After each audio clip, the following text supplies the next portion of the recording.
সাপ্তাহিক ছুটির দিনে কক্সবাজার সমুদ্র সৈকতে ভ্রমণ পিপাসুদের ভিড়। এই মুহূর্তে সৈকতের সুগন্ধা পয়েন্টে আছেন রিপোর্টার সুজাউদ্দিন রুবেল। সরাসরি যাচ্ছি তার কাছে।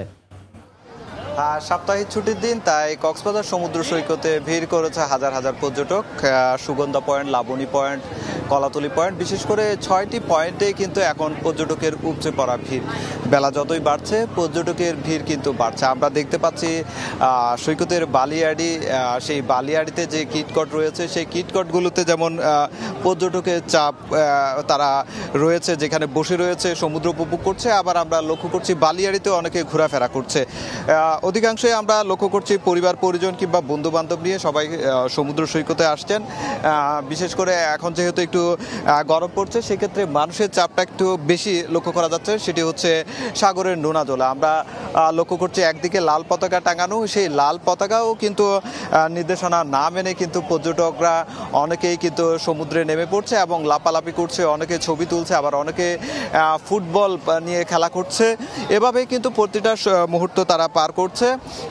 পার করার সঙ্গে সঙ্গে এখানকার যারা পর্যটন ব্যবসায়ী রয়েছে তারাও কিন্তু বলছে, যেহেতু এতদিন ধরে পর্যটকের আগমন অনেকটাই কম ছিল, এখন একটু একটু বাড়ছে, সেক্ষেত্রে তাদের ব্যবসা বাণিজ্যটাও চাঙ্গা হচ্ছে। বিশেষ করে সৈকতে ফটোগ্রাফার রয়েছে, বিচ বাইকওয়ালা রয়েছে, জেটস্কি চালক রয়েছে, এছাড়া ঘোড়াওয়ালা রয়েছে। সবাই কিন্তু তাদের যে সাপ্তাহিক ছুটির দিনে যে আয়টা সেটি অনেকটাই বাড়ছে বলে জানিয়েছে। তবে আমরা লক্ষ্য করছি যেহেতু সাগর একটু উত্তাল রয়েছে, সেক্ষেত্রে লাইফগার্ডরা যারা রয়েছে তারা কিন্তু প্রতিটি পয়েন্টে লাল পতাকা টাঙানোর পাশাপাশি তাদের লাইফগার্ডের সদস্যরা কিন্তু তারা নিরাপত্তা দিয়ে যাচ্ছে। যারা সমুদ্র স্নান করছে তাদেরকে নিরাপত্তা দিয়ে যাচ্ছে। তবে আজকে যেহেতু বিশ্ব পর্যটন দিবস, সেই পর্যটন দিবস একদিকে, অন্যদিকে সাপ্তাহিক ছুটির দিন, তাই পর্যটকের যে বাড়তি যে আগমন সেটি লক্ষ্য করা গিয়েছে। তবে এই আগমন বা পর্যটকের চাপ আরও বাড়বে সামনে, যেহেতু শীত মৌসুম।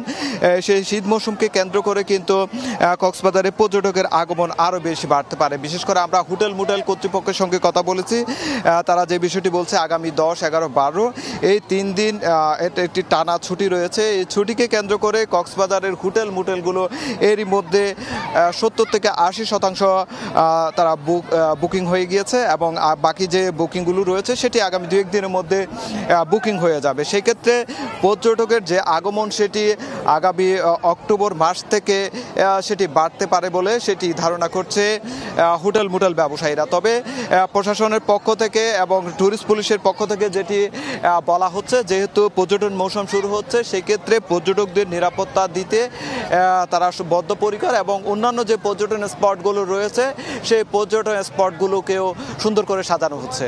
তো এ ছিল আমার কাছে কক্সবাজার সৈকত থেকে সবশেষ। সরাসরি যুক্ত ছিলাম কক্সবাজার থেকে।